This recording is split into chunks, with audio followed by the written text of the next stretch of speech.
কিনবো না, আজ থেকে রিপ্লাই চাইবো না। আমি আর মেসেজ কিনবো না, আজ থেকে রিপ্লাই চাইবো না। হেডফোনে সুর আজ বাজবে না, টিউনিং একটাও কাজ দিবে না। ওয়ালপেপারটা বদলে পেল, কালকে যে বাইক নিয়ে এসেছিল। পুরনো মেসেজগুলো ডিলিট করে নতুন করে তাকে রিপ্লাই দিও।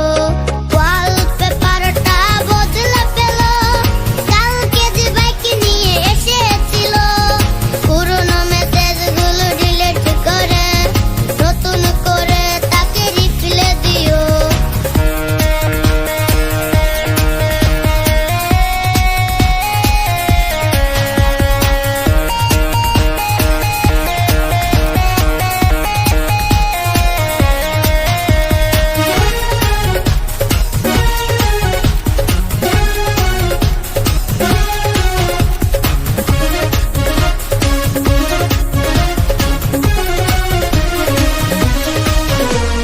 গ্যালারি সেট করা লক